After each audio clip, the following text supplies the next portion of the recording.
네, 야곱이 이제 삼촌 라반의 집에서 일한 지 7년이 되었습니다. 오늘 읽은 21절 바로 직전에 있는 20절에 보면 야곱이 라헬을 위하여 7년 동안 라반을 섬겼으나 그를 사랑하는 까닭에 7년을 며칠같이 여겼더라, 이런 이야기를 우리에게 전해주고 있습니다. 사랑하는 까닭에, 사랑하는 까닭에. 여러분, 야곱에게 있어서 이 7년은 어떤 세월이었을까요? 참으로 행복한 세월이었습니다. 날아갈 것 같은 기분으로 산 세월이었습니다. 인생을 참으로 의미 있고 보람 있게 산 세월이었습니다. 사는 맛이 이거구나, 그렇게 느끼며 산 세월이었습니다. 아무리 라반의 집에서 하는 노동이 힘들고 해야 될 일이 많았어도 조금도 힘들게 느껴지지가 않았습니다. 안 먹어도 배부르고 입가에는 미소가 떠나지를 않았습니다. 저는 이 자리에 계시는 우리 푸른나무 교회 모든 성도님들의 삶이 이런 인생을 살게 되시기를 주님의 이름으로 축원합니다. 마지못해, 죽지 못해 그저 그렇게 살기에는 인생이 너무 아깝습니다. 기왕 한 번 사는 인생 뜨겁게 사랑하며 그 사랑 때문에 7년이 며칠같이 느껴지는 그런 복된 인생을 사시게 되기를 주님의 이름으로 축원합니다. 저는 이 자리에 있는 모든 푸른나무 교회 부부들이 이 야곱과 라헬 같은 이런 사랑을 회복하게 되시기를 주님의 이름으로 축원합니다. 여러분, 어차피 같이 사는 거잖아요. 그러면 계속 그냥 대면하면서 그냥 어쩔 수 없이 남의 눈 의식해서 그냥 별일 없는 척, 그리고 헤어지지 못해서 자식 새끼들 때문에 그냥 겨우겨우 살아가는 그런 부부 생활이 아니라 정말 서로 사랑해서 죽지 못하는, 이 말이 잘 꼬이고 있네. 자, 너무 사랑해서 정말 어떻게 하면 더 사랑하지 못할까? 막 더 사랑할 수 있을까? 막 견디지 못하는 네, 정말 그런 부부 사이가 회복되게 되기를 주님의 이름으로 축복합니다. 제가 부부들만 축복하면 또 여기 섭섭한 분들 계시죠. 이 자리에 계시는 싱글들, 돌싱들, 이렇게 사랑할 수 있는 야곱과 라헬이 속히 나타나시게 되기를 주님의 이름으로 축원합니다. 네, 아멘 하신 분들에게는 그 일이 빨리 일어나게 될 줄로 믿습니다. 네, 여러분, 근데 이게 꼭 부부관계 또는 남녀관계에만 해당되는 이야기가 아닙니다.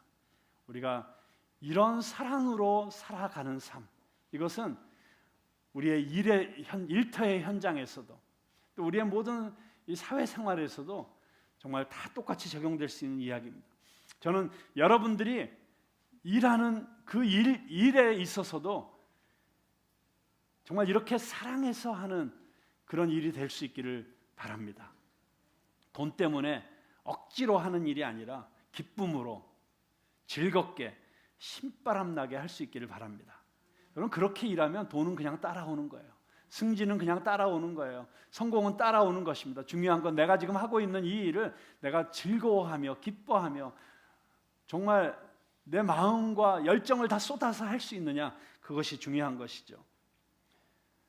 자, 저는 여러분들이 신앙생활도 이 야곱이 라헬을 위하여 7년 동안 일한 것 같은 그런 마음의 자세로 신앙생활 할 수 있게 되기를 바랍니다. 여러분, 주님을 사랑하시는 분들은 아멘 하십시다. 아멘.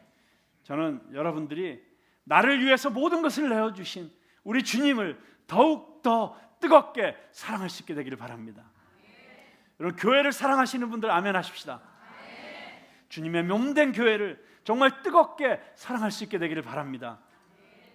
여러분, 교회를 사랑한다고 하는 것은 성도를 사랑하는 것입니다. 성도들을 사랑하는 것입니다. 우리가 서로 그렇게 뜨겁게 사랑할 수 있게 되길 바랍니다. 저는 푸른나무 교회 모든 성도들이 나는 정말 교회에서 사랑받고 있구나, 이렇게 느끼게 되기를 바랍니다. 저는 우리 교회를 위해서 기도할 때 정말 다른 어떤 것보다도 정말 이것을 위해서 가장 간절하게 기도합니다. 정말 우리 교회가 어떤 교회가 되었으면 좋겠는가? 저는 성도들이 뜨겁게 사랑하는 교회가 되기를 간절히 소망합니다. 초대교회의 성도들이 서로를 위해서 모든 것을 아낌없이 내어주면서도 전혀 아깝지 않게 느꼈던 것처럼, 초대교회 성도들이 자기의 전 재산을 팔아서 교회 공동체를 위해서 내어놓았기 때문에 그 교회 안에 어려운 사람들이 한 명도 없었던 것처럼, 그렇게 영적으로나 정신적으로나 감정적으로나 물질적으로나 어떤 면에서든지 성도가 서로 돕고 사랑하는 그런 진정한 가족 같은 교회 공동체가 되기를 간절히 소망하는 것입니다. 자, 그런데 문제는 이겁니다. 우리가 서로 정말 우리 모든 성도들이 사랑받고 있다고 느껴야 되는데, 사랑을 주는 사람이 없으면 어떻게 그 사랑을 받을 수 있겠습니까? 자, 누가 그 사랑을 주어야 합니까? 누가 우리 성도들이 받아야 될 사랑을 주어야 합니까? 네, 여러분들이 이렇게 마음속으로 목사님 이렇게 손가락을 저를 향해서 가리키고 있는 분들이 몇 분 계시고 있는 것 같은데, 정답은 바로 납니다. 자, 따라해보세요. 바로 납니다. 내가 주어야 합니다. 내가 내 옆에 있는 형제들, 지금 내 눈에 보이는 형제 자매들을 그들에게 사랑을 주어야 하는 것입니다. 여러분, 우리 교회에 사랑이 넘치면 저는 교회의 모든 문제가 다 해결될 거라고 믿습니다. 그러나 사랑이 없으면 언제나 삐걱거리고 갈등이 생기고 시끄러워질 것입니다. 자, 여러분, 우리 주일학교 어린이들이 교회에 와서 와, 난 정말 사랑받고 있어, 그렇게 느끼려면 우리가 어떻게 해야 될까요? 네? 우리 옆방에 우리 주일학교 아이들이 있습니다. 그 주일학교 아이들이 와, 정말 우리 교회 어른들이 우리를 너무 사랑해, 그렇게 느끼려면 우리가 어떻게 해야 될까요? 최소한 예배 끝나고 밥 먹으러 올라가기 전에 아이들이 있는 곳에 가서 한 번씩 끌어안아주고, 아, 너 예쁘다, 너 참 사랑스럽다, 가끔 가다가 주머니에 사탕도 넣어가지고 와서 사탕이라도 하나씩 주면서, 그런 아주 작은 그런 노력이라도 있어야 되지 않을까요? 여러분, 우리 교회 청년들, 지난주에 우리 청년들하고 같이 예배드리니까 너무 좋으셨죠? 네, 정말 너무 예쁘고 사랑스러운 청년들이 지금 저희 교회로 몰려오고 있습니다. 정말 얼마나 감사한지 모르겠어요. 그런데 그 청년들은 사랑이 필요합니다. 우리 어른들의 사랑이 필요합니다. 이 교회에 와서 영적인 부모들로부터 사랑을 충분히 받아야 됩니다. 근데 우리 청년들이 아, 내가 이 교회에서 사랑받고 있구나, 그렇게 느끼려면 우리는 어떻게 해야 될까요? 너무 감사하게도 우리 우리 성도님들이 한 달에 한 번씩 우리 청년들을 위해서 블루밍에서 주일 저녁에 밥을 해서 청년들을 먹이고 있습니다. 여러분, 그 한 가지 일을 통해서도 우리 청년들이 얼마나 우리 장년부에 대해서 감사하는 마음이 있는지 몰라요. 와, 우리 어른들이 우리를 이렇게 사랑하시는구나. 여러분, 내가 사랑받고 있다고 느낄 때 그들 안에 자존감이 회복이 되고 그들 안에 상처가 치유되는 그런 역사들이 일어나는 것을 보게 됩니다. 그렇다면 우리가 저들이 정말 더 사랑받고 있다고 느끼게 하려면 우리가 무엇을 어떻게 해야 될지 우리 고민해야 되지 않겠습니까? 여러분, 아이들이나 청년들만 사랑이 필요한 게 아닌 거 아시죠? 어른들은 이제 다 컸으니까 사랑이 필요 없나요? 아니요, 다 사랑이 필요합니다. 자, 우리 교회 가장 어르신들이 우리 송영균 장로님과 우리 민병희 권사님이십니다. 두 분이 연세로 볼 때 저희 교회 가장 이제 어르신들인데요. 자, 이 어르신들이 우리 교회가 우리를 이렇게 사랑해 주는구나, 정말 눈물이 핑 도는 감동을 맛보시려면 우리가 어떻게 해야 될까요? 한번 우리 고민해 봐야 되지 않을까요? 자, 목사는 영적인 삶을 사는 사람이기 때문에 인간적인 사랑은 필요 없습니다. 그러니까 여러분, 목사는 사랑 안 해주셔도 돼요. 맞습니까? 네, 아닌 거 아시죠? 목사도 사랑이 필요합니다. 장로님 사랑이 필요할까요? 권사님 사랑받을 필요가 있을까요? 우리 집사님들 사랑받을 필요가 있을까요? 네, 다 필요합니다. 그래서 우리는 서로 사랑해야 합니다. 그 사랑을 표현해야 합니다. 사랑은 명사나 형용사가 아니라 동사입니다. 그래서 사랑은 다른 말로 하면 주는 것이고, 춘원 이광수가 이야기했듯이 사랑은 주고 주고 또 주어 마침내 목숨까지 주는 것이 사랑이다. 정말 줘야 되는 것이죠. 야곱은 정말 라헬을 사랑했습니다. 정말 놀라운 사랑이었습니다. 그러나 우리가 잊지 말아야 할 것이 있습니다. 야곱이 라헬을 사랑한 것은 이유가 있었어요. 왜 사랑했죠? 근데 남자가 사랑하는 가장 중요한 이유가 하나 있잖아요. 자, 왜 야곱이 라헬을 사랑했을까요? 예, 예뻤으니까. 예, 성경은 아주 분명하게 얘기하고 있습니다. 라헬은 곱고 아리따웠다. 영어 성경에 보면 beautifully and shapely, 그러니까 아름답고 몸매도 좋았다, 뭐 이런 뜻이잖아요. 네, 예뻤기 때문에, 사랑받을 만했기 때문에 사랑한 것이죠. 여러분, 그런데 사랑받을 만한 사람을 사랑하는 것은 어렵지 않습니다. 사랑할 만한 이유가 있으니까. 우리 몇 년 전에 태양의 후예라고 하는 드라마가 대히트를 했고, 중국 대륙에서는 정말 그 사랑의 태양의 후예라는 그 드라마 뷰가 뭐 몇십억 뷰가 됐다고 할 정도로 막 열광적이고, 네, 그리고 누구라도 유시진과 또 누구죠? 송혜교, 뭐 송중기와 송혜교, 뭐 둘의 사랑을 보면서 우리도 저런 사랑을 해봤으면, 뭐 그런 열풍을 불러일으켰잖아요. 그런데 여러분, 그런 그 유시진 대위 같은, 또 우리 송혜교가 연기한 그 캐릭터가 이름이 뭐죠? 네, 그 간호장교. 네, 그런 사람들 사랑하는 거 어렵지 않습니다. 네, 뭐 그런 대상을 사랑하기 위해서 막 금식기도를 해야 되고 막 결단해야 되고 의지적 의지를 발동시켜야 될 이유가 전혀 없죠. 그냥 저절로 사랑이 되는 것입니다. 네. 제가 한 여인을 사랑해서 정말 미친 듯이 쫓아다녔습니다. 그 여인을 얻기 위해서 엄청난 대가를 지불했습니다. 그래서 저는 야곱의 마음이 어떤 마음인지 너무 잘 압니다. 그 어떤 것도 아깝지 않았어요. 왜냐하면 그럴 만큼 아름다운 여인이었어요. 그런데 그 사랑은 때문에 사랑이었습니다. 여러분, 때문에 사랑도 필요합니다. 그러나 때문에 사랑은 영원하지 않습니다. 때문에 사랑은 쉽게 변질될 수 있습니다. 사랑이 정욕이 되고 집착이 될 수도 있고, 어쩌면 그 때문에 사랑은 위장된 자기 사랑일 수도 있습니다. 진정 위대하고 우리에게 필요한 사랑은 때문에 사랑이 아니라 그럼에도 불구하고의 사랑입니다. 나의 연약함에도 불구하고, 내가 못생겼음에도 불구하고, 내가 돈이 없음에도 불구하고 누군가가 나를 사랑한다면 그 사랑은 진정한 사랑이라고 할 수 있습니다. 여러분, 이런 이야기가 있죠. 누군가가 나를 사랑하는데 나에 대해서 전혀 알지 못한다면 그것은 피상적이고 얄팍한 관계이다. 누군가 나에 대해서 완전히 다 알고 있는데 그가 나를 사랑하지 않는다면 그것은 두려운 관계이다. 그렇죠? 그런데 누군가가 나에 대해서 완전히 알고 있는데 여전히 나를 사랑한다면 그것은 진짜 사랑이다. 그리고 그것이 바로 우리를 향하신 예수님의 사랑입니다. 이 세상 누구도 알 수 없는 나의 가장 치명적인 약점과 나의 비밀과 나의 부끄러운 과거를 그분은 다 알고 계십니다. 그런데도 그분은 나를 사랑하십니다. 정말 어메이징 그레이스죠. 여러분, 야곱이 변화될 수 있었던 아주 중요한 계기는 야곱이 사랑에 빠졌기 때문입니다. 만약 비록 놀라운 사랑이기는 하지만 인간적이고 조건적이고 유한한 이 때문에의 사랑도 야곱이라는 한 인간을 변화시킬 수 있었다면 예수 그리스도의 사랑이 변화시키지 못할 사람은 한 사람도 없습니다. 그리고 지금도 예수님께서는 바로 그 사랑으로, 그 진정한 사랑으로, 그 아가페의 사랑으로 우리를 초대하시고 계십니다. 그 사랑을 받아들이십시오.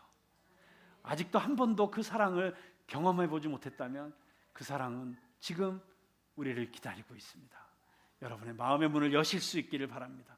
그리고 그 사랑을 받아들이시고 그 사랑을 누리실 수 있기를 바랍니다. 이미 그 사랑을 경험했다면, 그런데 지금 어떤 이유에서든지 그 사랑이 가슴 절절하게 느껴지지 않고 있다면 예수님과의 그 첫사랑을 회복하실 수 있기를 바랍니다. 그리고 그 사랑에 당신의 인생을 맡기십시오. 이 세상에서 가장 안전한 곳은 예수 그리스도의 품입니다. 자, 야곱이 그렇게 행복하게 살 수 있었던 또 다른 이유가 하나 있습니다. 야곱이 그렇게 그 7년 동안을 마치 며칠이 지나가는 것처럼 그렇게 즐겁고 행복하게 살 수 있었던 또 다른 이유는 그의 삶에 분명한 목적이 있었다는 것입니다. 7년을 일하는 목적, 월급 받지 못하면서도 즐겁게 일할 수 있는 그의 목적, 너무나도 분명한 삶의 목적이 있었지요. 살아가는 이유가 분명하지 않은 사람이 의미 있고 행복한 인생을 살 수는 없습니다. 야곱에게는 분명한 목적, 라헬과 7년 후에 결혼하겠다는 그 목적이 있었고, 그 목적을 한순간도 잊어본 적이 없습니다. 그래서 7년이 되자마자 삼촌에게 찾아가서, 삼촌은 생각도 안 하고 있었는데 야곱이 찾아가서 삼촌 이제 7년이 되었습니다. 그는 카운트하고 있었던 것이죠. 하루하루를 계산하고 있었던 것이죠. 이제 며칠 남았다, 며칠 남았다. 그래서 7년이 되기가 무섭게 삼촌에게 찾아가는 이 야곱의 모습을 통해서 우리는 야곱이 얼마나 그 7년 동안 자신의 삶의 목적에 집중하고 있었는지를 보게 됩니다. 여러분, 인생의 목적이 분명한 사람에게는 시간이 의미가 있습니다. 한 시간 한 시간, 하루하루, 한 주 한 주, 한 달 한 달이 다 의미가 있습니다. 저는 여러분에게 그렇게 여러분의 하루하루를 의미 있게 만들어주는 분명하고도 숭고한 목적이 있는지 묻고 싶습니다. 목적이 없는 인생은 나침판이 없이 항해하는 배와 같습니다. 계속 방황하고 계속 제자리 걸음을 할 수밖에 없습니다. 내가 살아야 하는 이유, 내가 일해야 하는 이유, 내가 먹어야 하는 이유, 내가 숨쉬고 있는 이유, 그 이유가 분명하지 않으면 우리 인생은 결국 허무에 빠질 수밖에 없습니다. 저는 여러분이 예수 그리스도 안에서 그 인생의 목적, 분명한 의미, 다른 말로 말하면 내 인생의 소명과 비전을 확고하게 붙잡고 살아갈 수 있게 되기를 주님의 이름으로 축원합니다. 무엇보다도 그 이유, 내 삶의 이유를 예수 그리스도 안에서 발견하게 되시기를 바랍니다.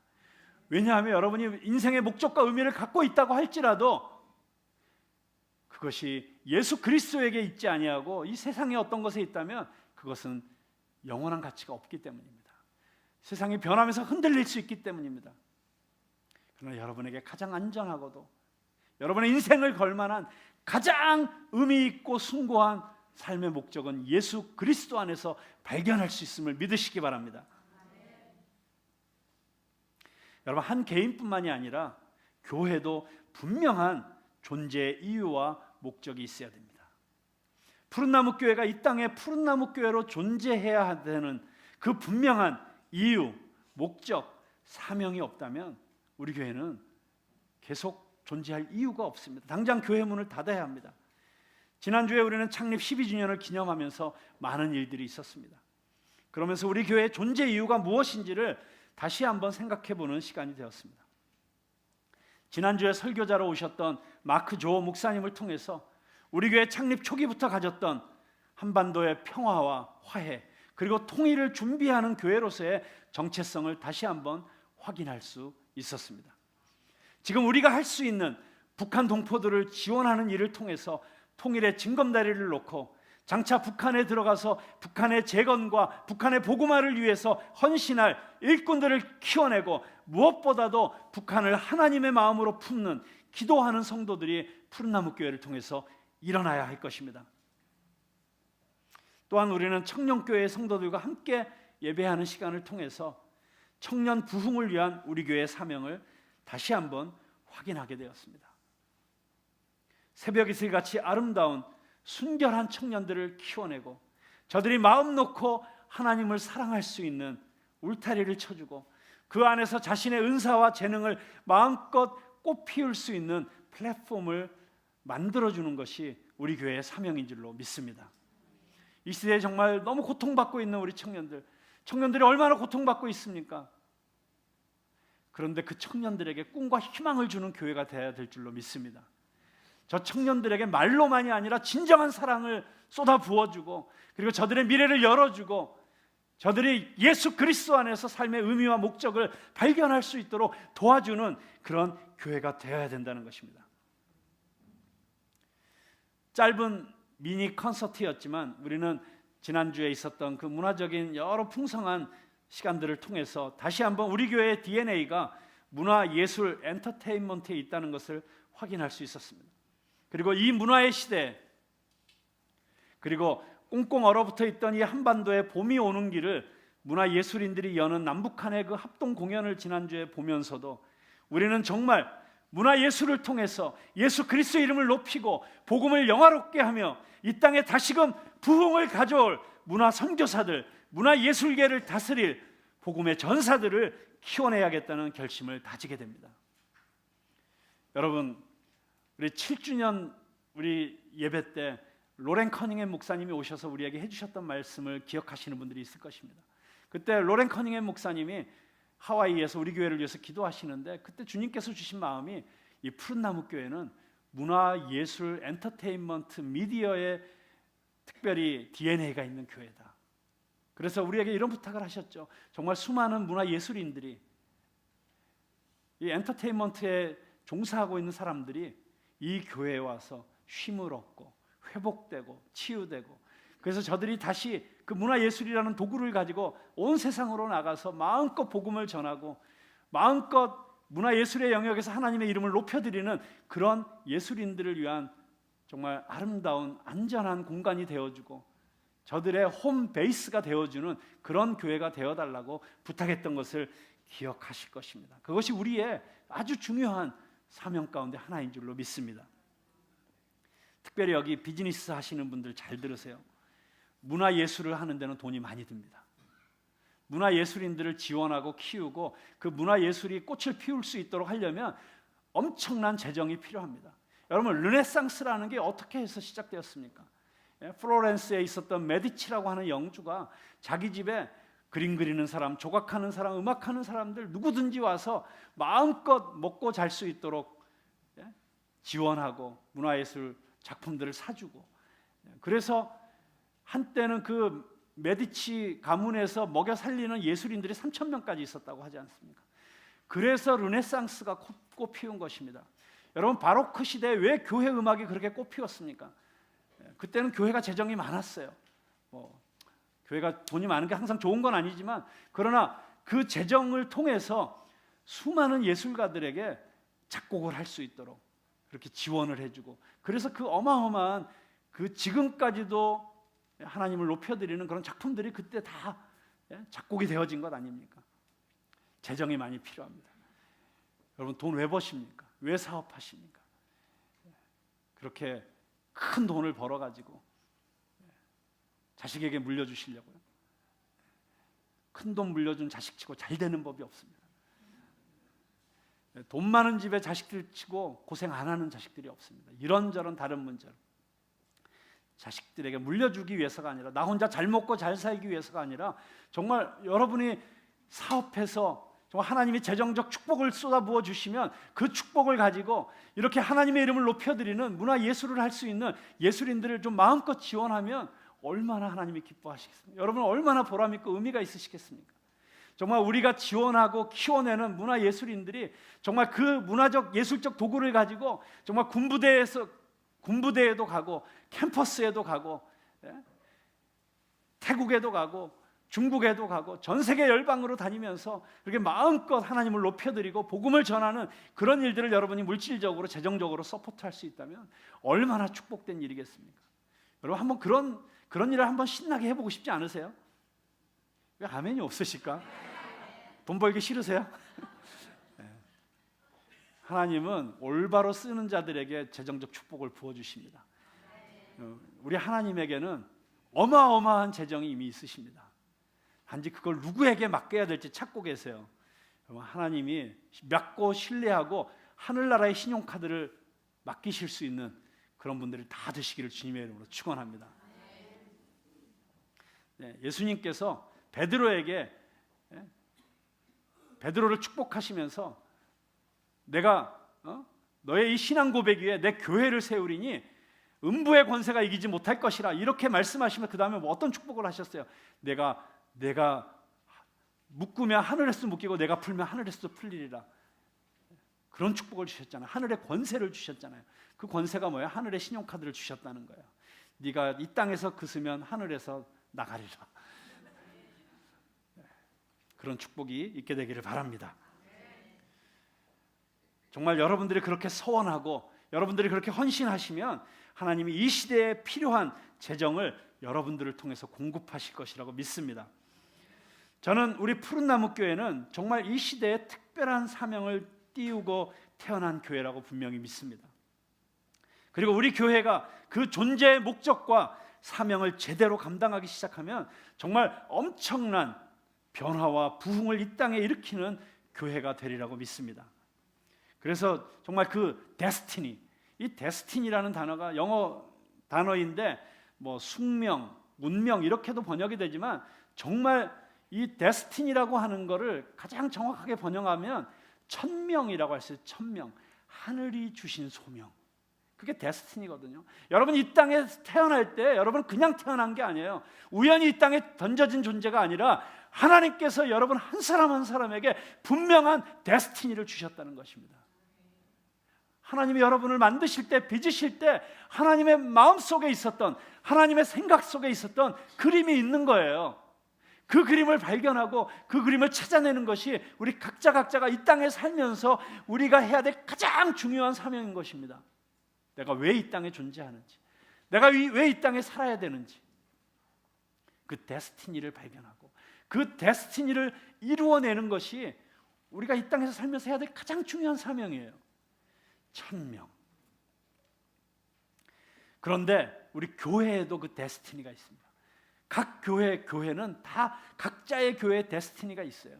하나님께서 그 교회에게 주신 특별한 사명이 있다는 거예요. 그게 뭔지를 알아야 되고 그것을 위해서 우리 교회는 집중해야 되고 그것을 이루어내기 위해서 우리는 기도하고 헌신하고 함께 노력해야 되는 것입니다. 그런데 저는 이렇게 느껴요. 정말 우리 교회에 주신 그 데스티니는 물론 다 다른 교회도 특별한 교회들이고 정말 의미 있는 교회들이지만 정말 특별한 데스티니가 있다. 그리고 그것이 너무나도 귀중하고 소중한 것이기 때문에 그 데스티니를 이루어내지 못하도록 사단이 정말 여러모로 공격하고 있다는 것을 느낍니다. 목회자인 저 개인적으로도 엄청난 공격을 받았고 우리 교회적으로도 많은 어려움을 겪어왔고 또 지금도 겪고 있는 부분이 있습니다. 그런데 우리가 보다 더 우리의 존재 이유에 집중하고 우리의 사명에 집중하고 하나님께서 우리 교회에 주신 이 데스티니를 이루어내는 일에 온 성도가 하나 돼서 함께 달려나가면 저는 그 어떤 사단의 공격도 우리를 막을 수 없다고 분명히 믿습니다. 그 어떤 사단의 방해도 우리를 막을 수 없습니다. 우리는 반드시 승리할 것입니다. 반드시 이루어낼 것입니다. 그리고 우리가 그렇게 우리의 데스티니를 이 땅에 실현해낼 수 있다면 우리 푸른나무 교회다운 정말 푸른나무 교회에 주신 그 사명을 이루어낼 수만 있다면 저는 이 작은 교회를 통해서 이 땅에 새로운 부흥이 일어나기 시작할 것이라고 믿습니다. 제가 푸른나무 교회의 10주년을 맞아서 우리 교회의 아이덴티티를 생각하면서 우리 교회는 어떤 교회일까? 그때 기도를 했던 기도문이 있습니다. 제가 오늘 설교 말씀을 준비하면서 우리 푸른나무 교회의 데스티니, 정말 우리 교회의 존재의 목적, 우리 교회가 예배드리고 함께 이런 신앙생활을 하고 매주일 이곳에 모이는 그 목적이 무엇일까를 생각할 때 주님께서 그 기도문을 생각나게 하셔서 어제 저녁에 제가 다시 읽어봤어요. 그리고 오늘 그 기도문을 여러분들과 함께 다시 한번 나누고 싶은 마음이 들었습니다. 10년 전 푸른 나무를 이 땅에 심어주신 창조의 주 하나님 아버지, 그 나무를 온갖 비바람 속에서도 지켜주시고 뿌리 내리게 하시고 이제 그 가지를 무성하게 하사 열매 맺게 하시는 사랑의 주 하나님, 10주년을 맞이하는 2016년 수많은 선지자들을 통해서 우리에게 말씀하셨던 하나님의 음성을 다시 기억하며 주님 앞에 기도드립니다. 우리 푸른 나무는 교회를 세우기보다는 하나님의 나라를 세우는 교회가 되게 하옵소서. 교회 안에 인간의 욕심과 야망으로 바벨탑을 쌓는 어리석음을 범치 않게 하시고 하나님의 나라를 위하여 교회의 모든 기득권을 내려놓고 나누고 섬기는 교회가 되게 하옵소서.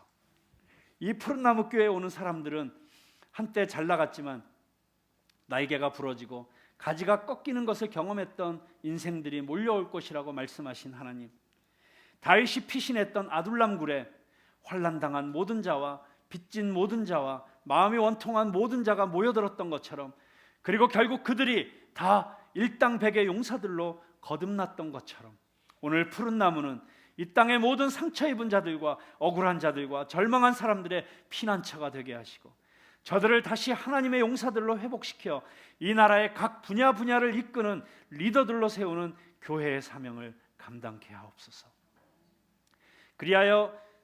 그러기 위하여 다시 한번 푸른나무 교회는 교회의 본질에 목숨을 걸게 하옵소서. 복음의 기초 위에 솔라 스크립트라 오직 성경, 솔라 피데 오직 믿음, 솔라 그라치아 오직 은혜, 이 세 기둥을 붙잡고 나가게 하시고 복음의 본질을 훼손하는 모든 거짓되고 세상의 가치관에 오염된 잘못된 관습과 전통과 문화를 가감하게 가지치게 하고 끊임없이 스스로를 개혁해 나가는 교회가 되게 하옵소서. 지금까지 어떤 교회도 가보지 않은 곳을 가고 시도해 보지 않은 일들을 저지르는 교회가 될 것이라고 말씀하시며 그래서 끊임없이 비난받고 공격받을 것을 각오하라고 말씀하신 하나님, 그동안 이런저런 이유로 그 사명을 회피해 왔던 푸른나무 교회가 이제 일어설 때가 되었다고 믿습니다. 두려워하지 않게 하시고 머물러 있지 않게 하시고 주님이 이끄시는 대로 누구도 가보지 않은 길을 가는 교회가 되게 하옵소서. 강대국들에 둘러싸인 이스라엘이 주변 강대국들을 흉내내려고 할 때마다 나라가 어려워지고 위기에 빠졌었고 하나님의 백성으로서 이스라엘의 정체성을 선명하게 했을 때 나라가 부강했던 것처럼 푸른나무 교회도 주변의 강성한 교회들을 흉내내는 것이 아니라 가장 푸른나무 교회다울 때 생명력이 넘치는 교회가 될 것이라 말씀해 주셨던 하나님, 그동안 그 말씀을 잊어버리고 허겁지겁 기성교회를 흉내내려고 했던 저희들을 용서하여 주시고 이제 푸른나무 교회에게 주신 그 독특한 정체성을 회복하게 하옵소서. 주님이 우리와 함께 계시기에 아무것도 두렵지 않습니다. 오직 십자가 위에서 우리를 구원하신 예수님만 바라보고 나아가게 하옵소서. 우리 모든 교인들이 고정관념을 버리고 선입견과 편견을 버리고 이 위대한 여행에 함께 하게 하옵소서. 푸른 나무이신 예수님의 이름으로 기도합니다. 저는 이 자리에 계시는 사랑하는 우리 푸른나무 교회의 모든 성도들이 분명한 삶의 소명과 비전을 갖고 오늘 하루도, 아니 단 하루를 살아도 진정 행복한 인생을 살 수 있게 되기를 주님의 이름으로 축원합니다. 제가 제일 좋아하는 유행가의 가사가 딱 그거예요. 하루를 살아도 행복할 수 있다면 나는 그 길을 택하고 싶어. 그렇죠? 하루를 살아도 행복할 수 있다면, 정말 자기의 소명과 비전을 깨닫고 붙잡고 그것을 위해서 자신의 삶을 던질 수 있고 불태울 수 있으면 행복한 것 아닙니까? 저는 교회도 마찬가지라고 생각합니다. 우리 푸른나무 교회가 정말 하루를 살아도 정말 우리 교회의 사명을 분명하게 모든 교인들이 깨닫고 함께 그것을 위해서 하나 되고 서로 격려하고 서로 도와주면서 우리 저기 같이 가자고, 여기 머물러 있어서는 안 된다고, 우리가 바라보고 있는 가나안은 바로 저기에 있다고, 그렇게 함께 갈 수 있다면 저는 우리는 너무나도 행복한 교회, 신앙생활이 너무 행복한 성도, 그런 교회가 되리라고 믿습니다. 자, 이제 야곱의 러브 스토리의 하이라이트입니다. 꿈에도 그리던 첫날 밤을 잘 치렀습니다. 그런데 아침에 일어나 보니 내가 그토록 사랑했던 라헬이 아니라 레아였습니다. 삼촌 라반이 라헬 여동생이 아니라 그 언니 레아를 첫날 밤을 치르는 그 신방에 넣어놓은 거예요. 그것도 모르고 야곱은 신나게 첫날 밤을 치르고 자고 일어나 깨어서 보니까 옆에 누워있는 여자가 내가 그토록 사랑했던 라헬이 아니고 못생긴 레아였어요. 기가 막힐 노릇이죠. 야곱이 삼촌에게 가서 펄쩍펄쩍 뛰면서 따지니까 삼촌이 능청스럽게 대답을 합니다. 이 지방에서는 언니보다 여동생을 먼저 주는 법이 없어. 자, 이렇게 하자. 내가 7일 동안 의무방어전을 치르고 나면 라헬도 너에게 주겠다. 그리고 나서 네가 라헬을 위해서 7년을 나에게 더 일해라. 그러면 이건 말도 안 되는 얘기죠. 사실 야곱이 라헬을 위해서 7년 동안 일한 것도 그 당시의 관습으로 보면 엄청난 오바차지입니다. 왜냐하면 그 당시에 율법에도 신부를 데려오는데 지참금을 줘야 되는데 그 지참금이 50세겔을 넘지 않도록 되어 있었습니다. 이 히브리 그 이스라엘 화폐 단위로 50세겔을 넘지 않도록 되어 있었어요. 그런데 그 당시에 일꾼들의 1년 품삯이 10세겔이었어요. 그러니까 맥시멈으로 50세겔을 다 주더라도 5년만 일하면 되는 건데 7년을 일했으니까 70세겔만큼을 지금 삼촌 라반이 20세겔이나 더 받고 라헬을 주는 거거든요. 그런데 그 라헬을 주지 않고 레아를 주고선 이젠 정말 라헬을 또 얻기 위해서 7년 더 일하라고 하는 것이가 얼마나 덤태기를 씌우는 것이고 얼마나 바가지를 씌우는 것입니까? 그런데 그 제안을 야곱이 어떻게 하겠어요? 받아들일 수밖에 없죠. 이미 엎질러진 물인데. 그래서 할 수 없이 그렇게 하기로 약속을 하고 7일 레아와 함께 신혼을 치르고 나서 다시 라헬과 결혼을 합니다. 그리고 나서 7년을 더 일하게 되죠. 자, 이 각각의 딸 레아와 라헬을 야곱에게 주면서 라반은 또 아버지가 딸을 시집 보낼 때 주는 지참금으로 질바와 빌하라고 하는 두 여종을 각각 몸종으로 줍니다. 그래서 두 아내 그리고 각각의 아내로부터 딸려온 두 여종.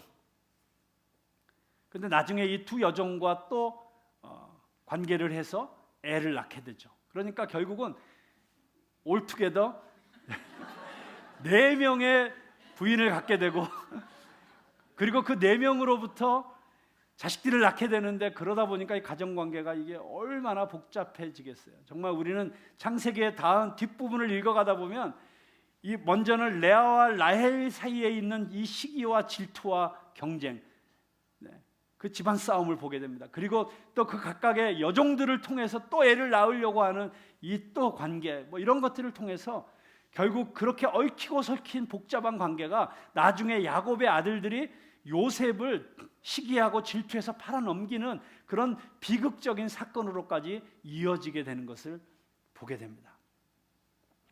출발 자체가 이게 잘못된 거예요. 내가 사랑하는 라헬하고 결혼해서 라헬하고 단둘이 오손도손 살면서 몇 명이 되었든지 애 낳고 살았으면 얼마나 단란하고 행복했겠어요. 그런데 이 삼촌 라반이 보내기 어려운 레아를 살짝 속여서 집어넣고 그래서 이 두 자매를 다 결혼을 해야 되게 만들고 하는 바람에 야곱의 인생이 엄청나게 꼬이게 된 것이고 정말 앞으로 이 가정사가 순탄치 않을 것이라는 것을 우리는 예견을 하게 됩니다.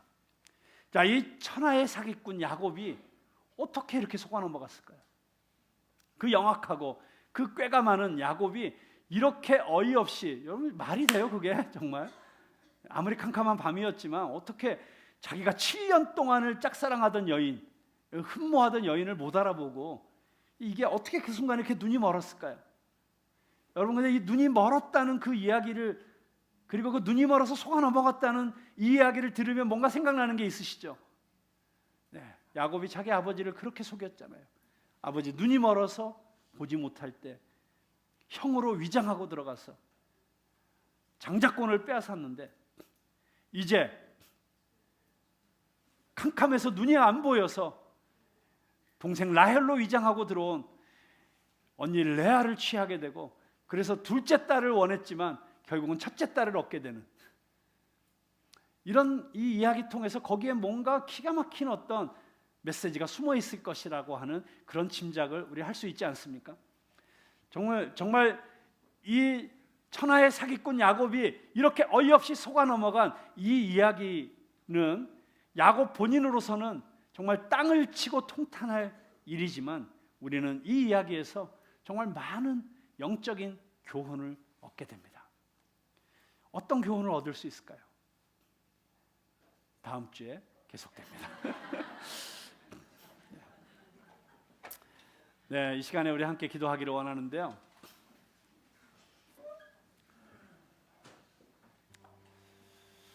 네, 저는 오늘 야곱의 이야기를 우리 강해하는 과정 속에서 특별히 우리 푸른나무 교회 12주년을 생각하면서 오늘 여러분들과 말씀을 나누었습니다. 하나님께서 야곱이라는 한 인물을 통해서 하나님의 백성 이스라엘을 만들어가는 과정을 우리에게 보여주시고 계십니다. 그 과정 속에서 우리는 많은 우여곡절이 있지만 결국 하나님께서 야곱에게 큰 가족을 이루게 하시고, 그리고 그 가족을 통해서 이스라엘의 12지파를 만드시고, 그리고 이스라엘의 12지파를 통해서 정말 바다의 모래 같고 하늘의 별과 같이 그렇게 무수한 하나님의 백성을 만드실 것이라고 하는 하나님의 예언이 구속사적으로 이루어져 가는 것을 보게 됩니다. 저는 하나님께서 야곱이라는 한 인물을 다루어 가시면서 그의 삶의 많은 고난과 역경 속에도 불구하고 하나님의 축복이 그를 통해서 흘러가고 있었던 것처럼 우리 푸른나무 교회를 하나님께서 택하시고 이 땅에 세우셔서 하나님이 이 땅에 이루시기 원하시는 그런 놀라운 하나님 나라의 역사를 준비하고 계신다고 믿습니다. 지금 우리는 그 하나님께서 빚어가고 계시는 그 놀라운 역사의 한복판에서 지금 하나님의 손길에 이끌려 가고 있음을 믿습니다. 정말 하나님께서 우리 푸른나무 교회가 교회의 올바른 정체성을 다시 한번 새롭게 발견하고 그것을 위해서 야곱이 라헬을 사랑한 것처럼 그렇게 뜨거운 마음과 사랑과 열정을 쏟아서 그렇게 함께 달려가는 그런 교회가 되게 해주시기를 소망합니다.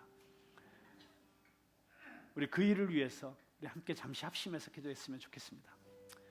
하나님, 우리 푸른나무 교회를 세워주신 하나님, 우리 푸른나무 교회가 정말 하나님이 기뻐하시는 교회가 되게 하시고 하나님께서 맡겨주신 그 데스티니, 그 소명을 발견하는 교회가 되게 하여 주시고 우리 모든 성도들이 그 비전을 함께 공유하고 우리 모든 성도들이 함께 그것을 위해서 헌신하고 대가를 지불하고 서로 격려하며 서로 의지하며 서로 뜨겁게 사랑하며 달려가는 그런 공동체가 되게 하여 주시옵소서.